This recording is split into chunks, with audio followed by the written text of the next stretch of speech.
నిజం చెప్పాలంటే గౌతమికి ఒంట్లో బాగోలేదనే మాటే అబద్ధం. మన ఇద్దరినీ కలపాలని తను అబద్ధం చెప్పింది. నేను కలిపితే ఈ ఇంట్లో కలిసిపోయిన గతి లేని కోడలు మనల్ని కలిపేదా? ఇప్పుడు గౌతమ్ ఎవరు? ఆ ఈశ్వర్ భార్య, అంటే కోటీశ్వరుడు భార్య. గౌతమి కూడా కోటీశ్వరాల కిందే లెక్క కదా. చెప్పమ్మా, ఏమైంది చెప్పు. కడుపులో నొప్పిగా ఉందా?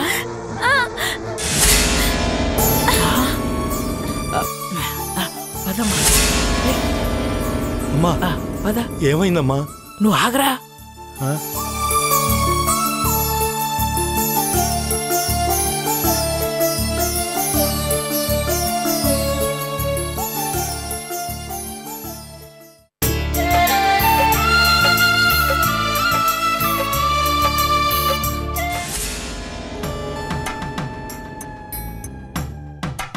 శ్రీమద్ రమణ గోవిందో హారి. 3వ వికెట్ కూడా పడిపోయింది.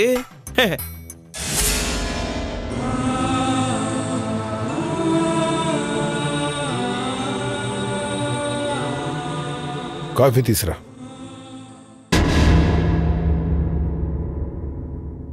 అక్క, కాఫీ అంట. నేనెందుకు? ఉన్నావుగా, నువ్వే వెళ్ళు. నువ్వే వెళ్ళక్క.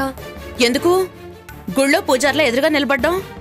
ధూపదీప నైవేద్యాలన్నీ పెట్టి పూజలు చేసేది పూజారి, వరాలిచ్చేది మాత్రం వచ్చిపోయే జనాలకన్నట్టు ఏం చేసినా ఎన్ని చేసినా స్వామివారు ప్రసన్నమైంది నీకేగా. నువ్వే వెళ్ళు. గౌతమి, 2 కాఫీ తీసురా. దూరం అయిపోయాను, మనుషులకే కాదు పిలుపులకు కూడా. అది కాదక్క. నీ త్యాగనే అక్కర్లేదు, అడిగింది నిన్ను. తీసుకెళ్ళిపో.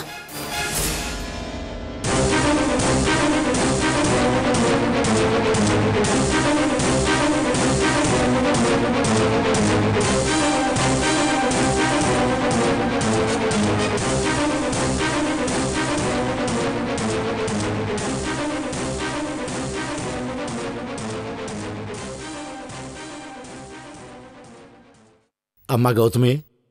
నాన్న. నమస్కారం బాబు.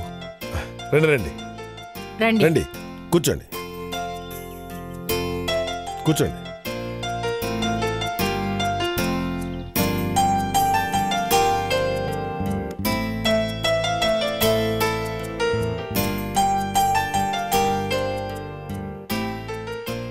ఒక విషయం చెప్పాలని వచ్చాను. చెప్పు రామయ్య, ఏమైంది? ఏదో విషయమని వచ్చారు, చెప్పడానికి ఆలోచిస్తున్నారేంటి? ఇలాంటి వాటికి వీళ్ళ అమ్మ రావాలి, అది లేదు. మా అమ్మ రాకూడదు. గంగని పంపిద్దాము అంటే కడుపుతో ఉంది. ఇన్నిళ్ళు తిరగటం కష్టం, అందుకే నేను రావాల్సి వచ్చింది. ఇంతకీ ఏమైంది నాన్న?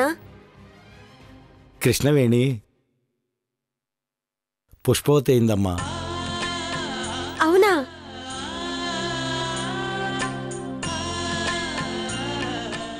అందుకే ఊరందరికీ చెప్పాలని బయలుదేరాను. ముందుగా మన ఇంటికే వచ్చాను.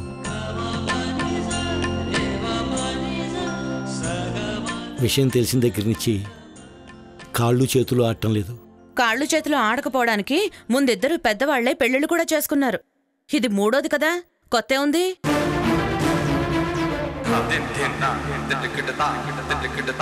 ఎన్నేళ్లు చూసినా కన్నబిడ్డ కళ్ళకి కొత్తగానే కనిపిస్తుందమ్మా. ఎన్ని బాధ్యతలు తీర్చుకున్నా కొత్త బాధ్యత కాళ్ళలో వణుకు పుట్టిస్తుందమ్మా. ఆడపిల్ల పెరిగే ప్రతి అడుగుకి తండ్రి బాధ్యత పెరుగుతుంది, గుండెల్లో బరువు పెరుగుతుంది. అల్లుడు గారు తప్పకుండా రావాలి. తప్పకుండా వస్తాను. అమ్మా మీరు కూడా రావాలి. తప్పకుండా వస్తాను.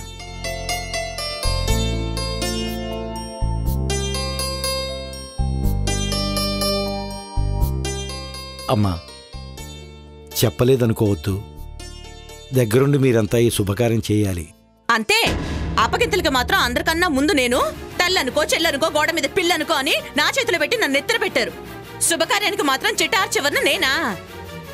అదేంటమ్మా అలా అంటారు? అందరికన్నా ముఖ్యం మీరు.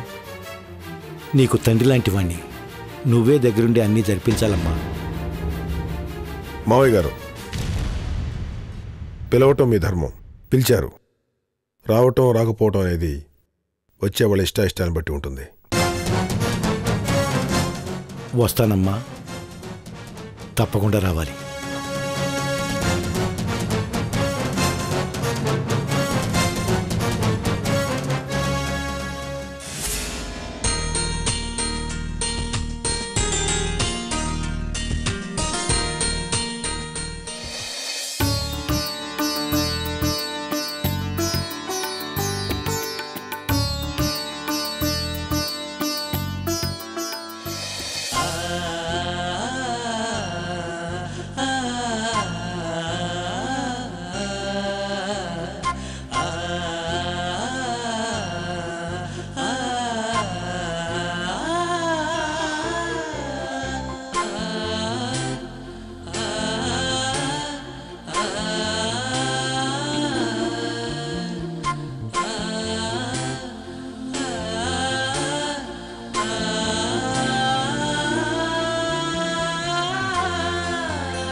రండి అల్లుడు గారు, రండి.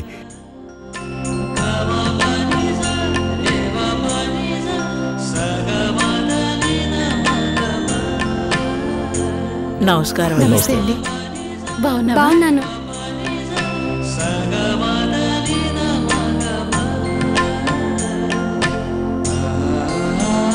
అల్లుడు గారు, ముందుగా మీ చేతులతో ఆశీర్వదించండి. పెద్దవాళ్ళు ఉన్నారుగా, ముందు వాళ్ళు కానివ్వండి. కానివ్వండమ్మా.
అక్క,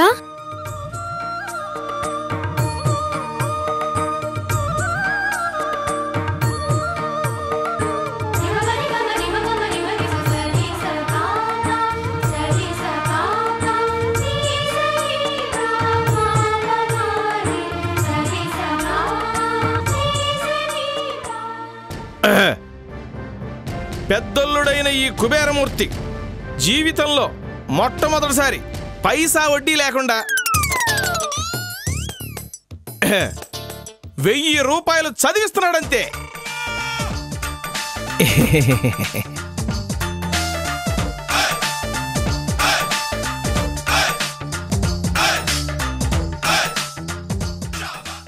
అల్లుడు గారు, మీరు ఆశీర్వదించండి.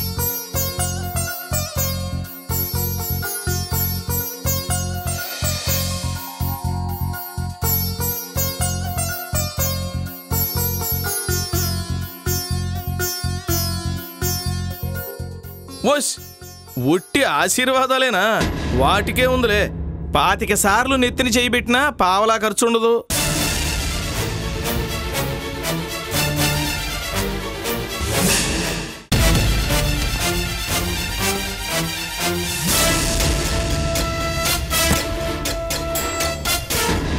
ఇది ఉంచండి. ఏమిటండి ఇది? తన భవిష్యత్తుకు ఉపయోగపడుతుంది.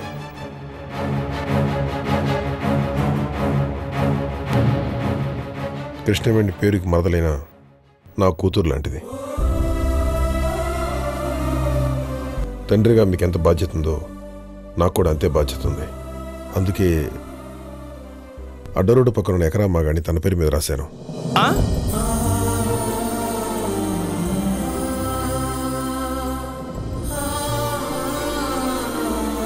ఏంటి అడ్డ రోడ్డు దగ్గర ఎకరానే? దాదాపు ₹1 కోటి పైన ఉంటుందండి బాబు. అంత ఆస్తి మాకెందుకయ్యా? అమ్మా, ఒకసారి మీరు నా వాళ్ళు అనుకున్న తర్వాత మనందరిది ఒకటే కుటుంబం.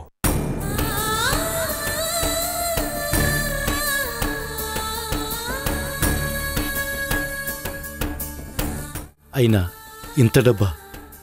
మావయ్య గారు, ఇది కృష్ణవేణి పెళ్లి కన్నా ఉపయోగపడుతుంది. ఉంచండి. ఈ అభిమానం చాలయ్యా. ఇది నా బాధ్యత. గౌతమి, బయలుదేరదాం.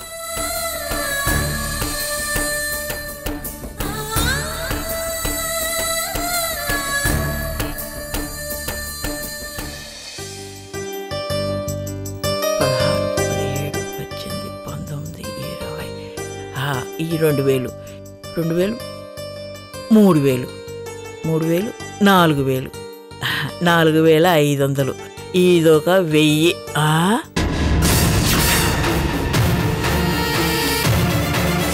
₹1000 చదివిస్తున్నాడంతే.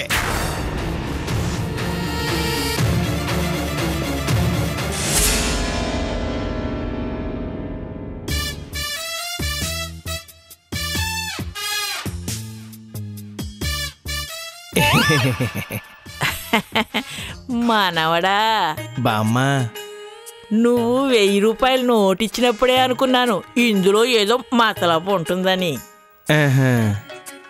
ఒకేసారి 2 పందికొక్కులు దూరేంత బొక్కున్న పనికి మాలి నోటిస్తావని నేను అనుకోలేదు మనవడా. అది కాదు బామ్మ, పనికొచ్చే నోటు ఇచ్చాననుకో, సాయంత్రానికి అలా ఖర్చు పెట్టేస్తాం, అయిపోద్ది. అదే పనికి మాలిన నోటు అనుకో, 10 కాలాల పాటు పదిలంగా ఇనపెట్లో దాచుకోవచ్చు అనమాట. ఇదిగో అక్కడ ఇక్కడ పెట్టమాక. చిన్నల్లుడు ఎకరం పొలం తాలూకు దస్తావేజులు ఇచ్చాడే, అది ఎక్కడ పెడతావో దీన్ని అక్కడే పెట్టుకోయే. మొత్తానికి పనికి మాలిన వాడివి అని ఒప్పుకున్నావన్నమాట.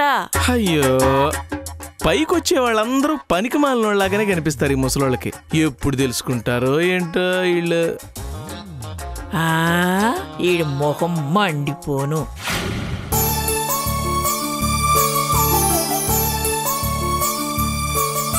నాకెందుకు చెప్పలేదు?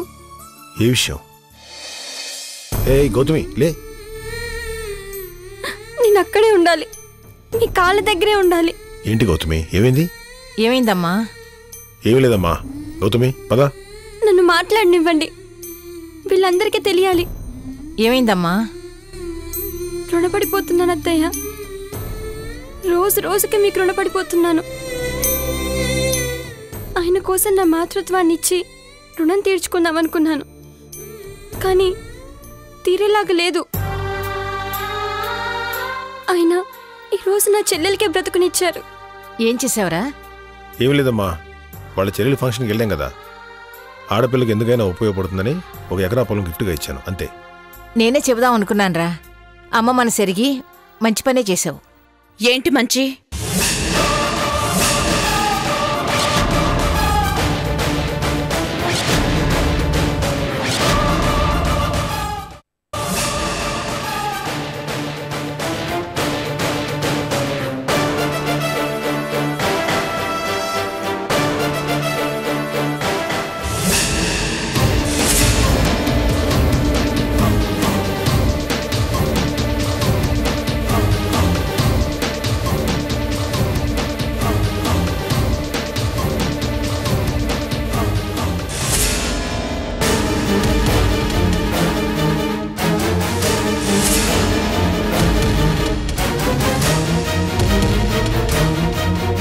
మళ్ళీ చెప్పండి.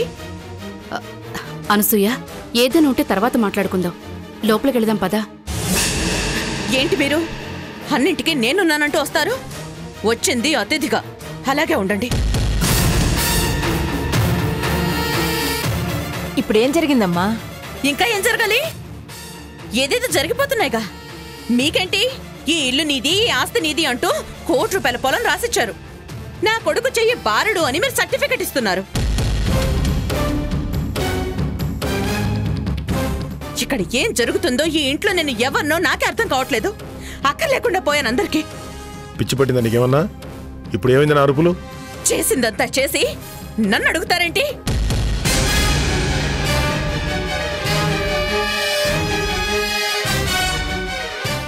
ఈ ఇంట్లో ఇంతకు ముందు నేను లేకుండా ఏది జరిగేది కాదు. చీమ చిట్టుకుమన్నా తెలిసేది. ₹10 ఎవరికైనా ఇవ్వాలన్నా అను ఇదిగో ఈ 10 ఇవ్వు. అను గుడికి చందా కావాలట, నీ మనసుకి నచ్చినంత రాసివ్వని ఖాళీ చెక్కులు ఇచ్చేవాళ్ళు. అలా ఉండే ఈ ఇంట్లో ఇప్పుడు నాకు తెలియకుండా ఎకరాలు ఇల్లు దాటిపోతున్నాయి.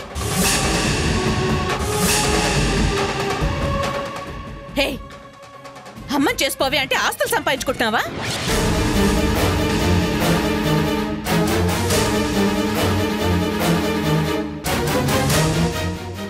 అక్క, అది నువ్వు మాట్లాడుకో. నేను మాట్లాడేటప్పుడు నీ చెవును మాత్రమే పనిచేయాలి. ఏం మాట్లాడుతున్నావు అర్థమవుతుందా నీకు? తన్ని ఇంటి కోడలు చేసింది నువ్వు, బరువు బాధ్యతలు పంచింది నువ్వు. బాధ్యతలు ఉన్నప్పుడు హక్కులుండవా? ఏదో తప్పు జరిగిపోయినట్టు అలా అరుస్తావేంటి? ఇవ్వటం తప్పు కాదు, ఎకరా కాదు 10 ఎకరాలు రాసివ్వండి. కానీ నాకు తెలిసివ్వాలి. నాకు తెలియకుండా ఇచ్చారు అంటే తీసేశారు, లెక్కల నుంచి తీసేశారు.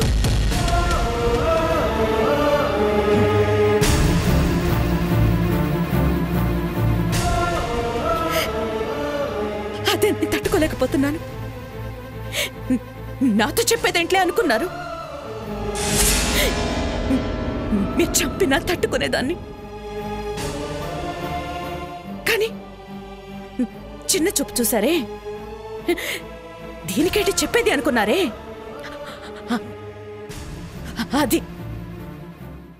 అదే తట్టుకోలేకపోతున్నాను. ఏంటమ్మా నువ్వు? నీకు చెప్పకుండా వాడేమన్నా చెడ్డ పని చేశాడా? మంచి పనేగా చేశాడు. అందులో తప్పే ఉందమ్మా. చెప్పకపోవడమే తప్పు. నాతో మాట కూడా చెప్పకుండా చేశారు అంటే ఈ ఇంట్లో నేనేంటో నా స్థాయి అంటే అర్థం కావడం లేదు. ఓయ్, ఇప్పుడేమంటావు? అక్కడికి వెళ్ళాక ఇవ్వాలనిపించింది, ఇచ్చాను అంతే. కాదు, ఇవ్వాలనే ఉద్దేశం మీకుంది కాబట్టి నన్ను తీసుకెళ్లకుండా వెళ్ళారు. తీసుకెళ్ళకపోవడం ఏంటమ్మా? నేను వెళ్ళమని చెప్తే వెళ్ళనన్నావు కదా. అడగాల్సింది మీరు కాదత్తయ్యా, ఆయన. ఆయన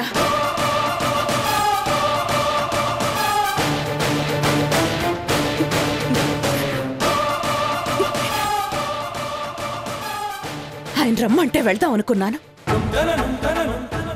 రమ్మలేదు. నన్నెలా రమ్మంటారు?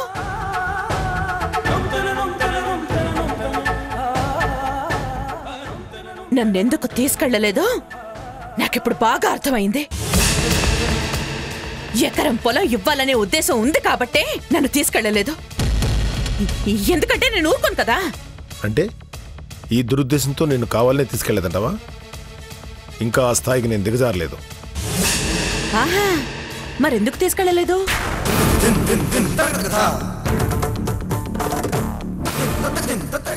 మరెందుకు తీసుకెళ్లలేదు? పిలిచినా రావని, ఒకవేళ వచ్చినా ఎవరిని అక్కడ ప్రశాంతంగా ఉండనివ్వని.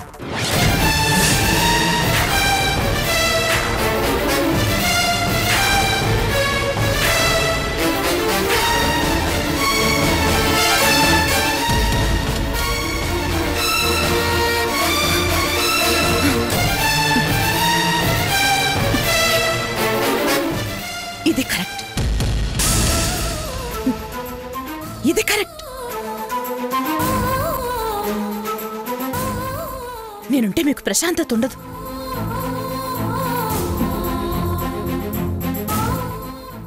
దీంతో అయితే హాయిగా తిరగచ్చు.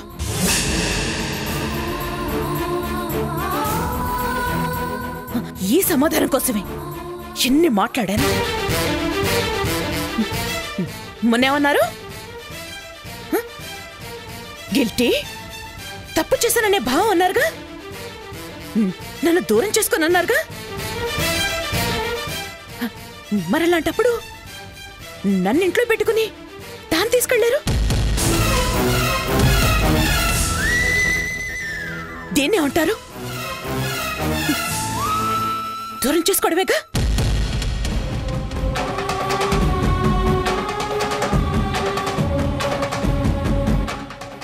పెద్ద పెళ్ళాన్ని ఇంట్లో పెట్టుకుని చిన్న పెళ్ళాంతో చట్టాపట్టాలేసుకుని తిరుగుతున్నారాయన. ఈ అనసూయ ఇంత పిచ్చిదాన్ని నలుగురు నానా రకాలుగా మాట్లాడరా? అలా మాట్లాడాలనేగా మీ ఉద్దేశం?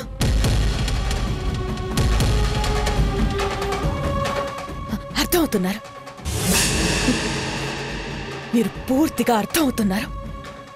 ప్రేమించడం అంటే సొంతం చేసుకోవటం కాదు, ఎదుటి వాళ్ళని సరిగ్గా అర్థం చేసుకోవటం. అది తెలుసుకుంటే ఏ సమస్య ఉండదు.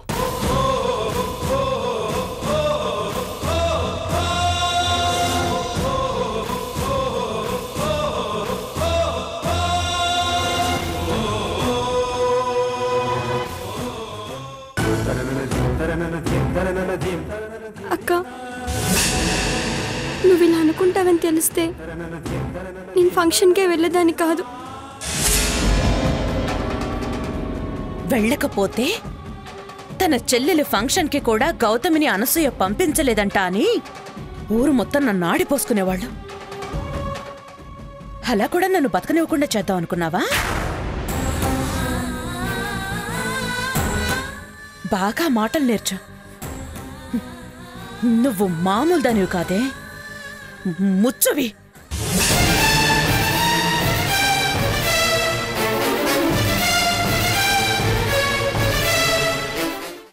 నేను గమనిస్తూనే ఉన్నాను. దాన్ని దూరం దూరంగానే చూస్తున్నావు. ఇంటికి ఇంట్లో వాళ్ళకి తన్ని దూరంగా నెట్టేస్తున్నావు. ఈ ఇంటి కోడలుగా తొలి అడుగు పెట్టింది అనసూయ.